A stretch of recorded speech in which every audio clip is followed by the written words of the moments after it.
Salam alaikum, shalom shalom. Bienvenue à tous sur le 41e numéro de l'émission La Voix des Écritures. Selon la légende islamique, le Coran est un livre divin qui est descendu du ciel sur Mohammed. Son caractère sacré oblige les musulmans à faire d'abord l'ablution avant de le toucher. Dans la pensée de tous les musulmans, Mohammed savait mot pour mot tout ce qui est écrit dans le Coran. Si cela est vrai comme on veut nous le faire croire, quel était alors le niveau d'instruction de Mohammed? Dans la sourate 7, sourate Al-Araf, le verset 158, on lit قل يا أيها الناس إني رسول الله إليكم جميعا الذي له ملك السماوات والأرض لا إله إلا هو يحيي ويميت فآمنوا بالله ورسوله النبي الأمي الذي يؤمن بالله وكلماته واتبعوا لعلكم تهتدون. Ce verset dit, dis, ô homme, je suis pour vous tous le messager d'Allah à qui appartient la royauté des cieux et de la terre. Pas de divinité à part lui. Il donne la vie et il donne la mort. Croyez donc en Allah, en son messager, le prophète illettré qui croit en Allah et en ses paroles, et suivez-le afin que vous soyez bien guidés. Le Coran affirme par ce verset que Mohammed est un illettré. Nous savons qu'un illettré est quelqu'un qui ne sait ni lire ni écrire. Si Mohammed ne sait ni lire ni écrire, comment peut-il connaître mot pour mot ce qui est écrit dans le Coran sans que quelqu'un ne l'aide à transcrire? Il est évident pour tous que ce que les musulmans appellent Coran aujourd'hui est un livre soigneusement écrit par quelqu'un et bien imprimé.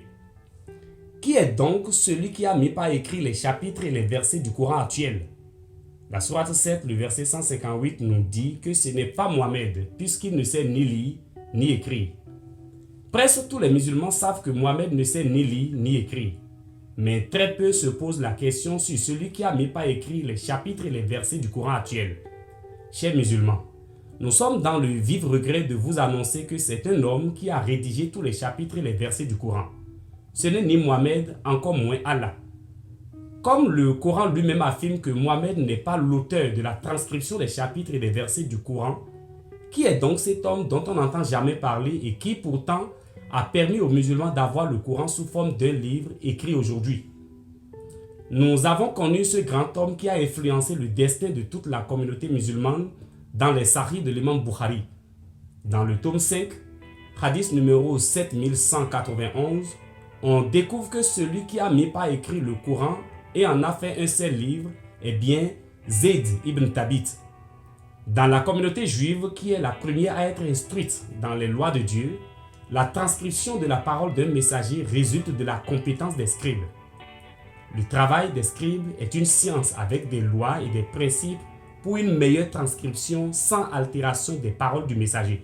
C'est pourquoi, dans 1 Chronique 2, le verset 55, il y a toute une famille consacrée à cette tâche pour des raisons de fiabilité et de crédibilité.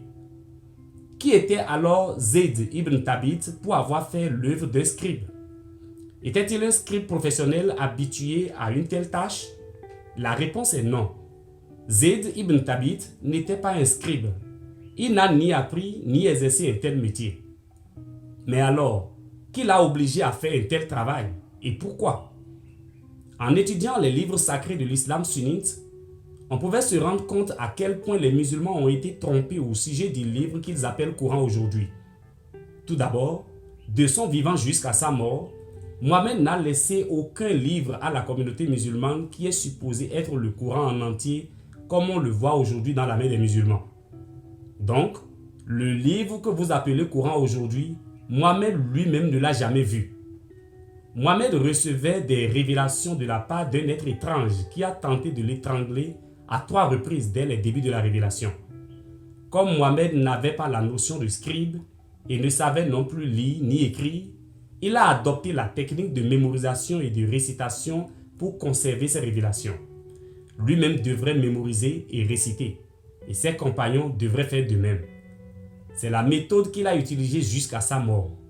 Donc, jusqu'à sa mort, l'idée de faire de ces révélations un seul livre ne lui a jamais traversé l'esprit. puisque dans sa maladie qui va entraîner sa mort, il continuait d'en recevoir. La rédaction d'un livre appelé Coran pour la communauté musulmane est venue bien après la mort de Mohammed. Mais qui en a eu l'idée et pourquoi? En effet, de ce qui était récité de son vivant, il y avait un verset qui donnait l'assurance aux compagnons quant à la conservation des révélations.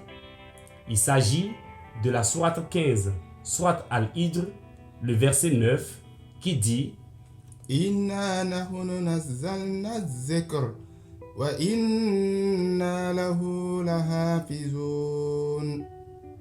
Ce verset dit, en vérité, c'est nous qui avons fait descendre le Coran et c'est nous qui en sommes gardiens.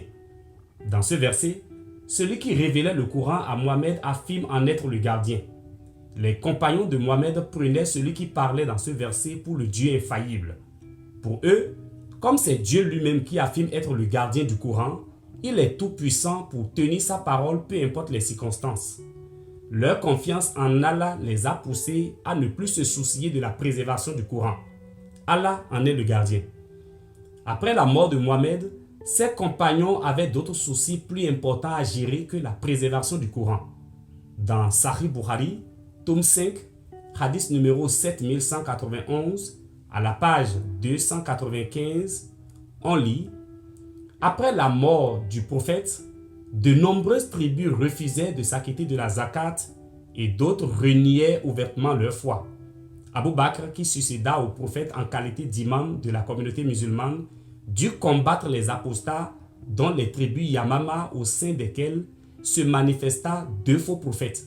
L'un nommé Musaylima al-Katab, l'imposteur, l'autre Touleya et une prophétesse nommée Sadia.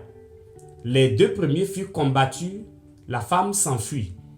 Mais de nombreux compagnons parmi les détenteurs de mémoire du Coran trouvaient la mort sur les champs de bataille à travers l'Arabie. Les guerres de reddition duraient presque 2 ans et jalonnaient le califat d'Abu Bakr as-Siddiq, 632 à 634.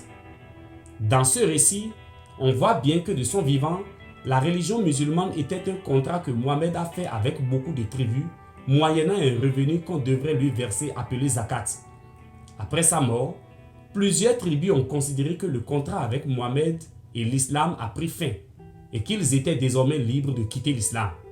Mais Abu Bakr, qui l'avait succédé à la tête de la communauté musulmane, ne pouvait accepter une telle décision. En effet, l'islam tire sa subsistance des revenus de ces tribus. Étant le nouveau dirigeant de l'héritage que Mohammed a laissé, il serait en difficulté financière.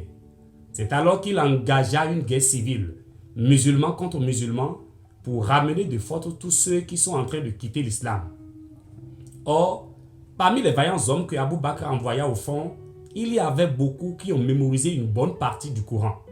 Le récit nous dit que ces vaillants hommes qui ont mémorisé une bonne partie du Coran sont morts dans la guerre contre les apostats. C'est alors qu'Abu Bakr s'est rendu compte qu'en perdant ces hommes, il venait de perdre une bonne partie du Coran. Or, il avait besoin d'un livre pour justifier toutes ses actions à la tête de la communauté musulmane. Il ordonna Zayd ibn Thabit de s'approcher des survivants et de recueillir ce qu'ils ont pu mémoriser afin d'en faire un livre soigneusement écrit et bien rédigé. Lisons ensemble comment cela a été rapporté dans le Sahih de l'imam Bukhari, tome 5, hadith numéro 7191. On lit ceci. Suite à la mort de beaucoup des nôtres à Al-Yamama, Abu Bakr as-Siddiq, ayant reçu Umar ibn al-Khattab, m'invita à les rejoindre. Abu Bakr dit, Umar est venu me dire, le jour d'Al-Yamama, les nombreuses victimes étaient parmi ceux qui ont appris le Coran par cœur et qui l'enseignent. Alors, je crains que la perte de nos hommes dans les diverses régions où sévit l'insurrection ne réduise le nombre des Qur'ans et qu'une grande partie du Coran ne disparaisse. De ce fait, je pense qu'il serait souhaitable que tu ordonnes de compiler le Coran. Arrêtons-nous d'abord et analysons. Allah aurait donné une révélation à Mohammed, l'homme qui ne sait ni lire ni écrire. Il affirme en être le gardien. Mais jusqu'à sa mort, Allah ne lui demande pas de compiler toute la révélation sous forme de livre. Mission inachevée. La foi en Allah a poussé les compagnons dans des guerres civiles, musulmans contre musulmans. Ce qui est étonnant, il semble que ces hommes qui ont mémorisé des grandes parties du Coran ne représentent rien pour Allah, puisqu'il ne les a même pas protégés pendant qu'ils défendaient sa religion contre ceux qui l'ont renié.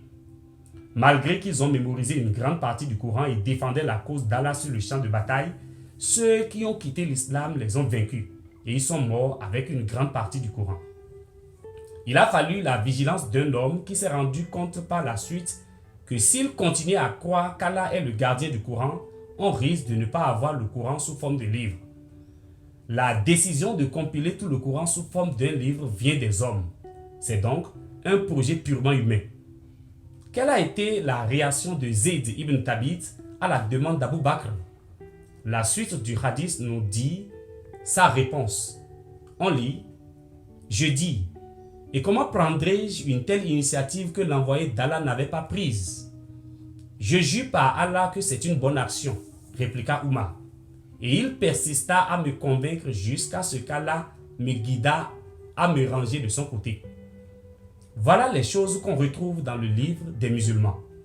Allah a confié une révélation à Mohammed, mais il ne le guide pas pour en faire un livre jusqu'à sa mort. Après sa mort, Allah ne fait toujours rien. Un de ses compagnons voit qu'il serait mieux d'avoir le Coran sous forme d'un livre. Non parce qu'il aurait reçu une inspiration d'Allah, puisqu'Allah n'inspire que Mohammed, mais du fait qu'il s'est rendu compte qu'il perdait ceux qui ont mémorisé le Coran sur le champ de bataille.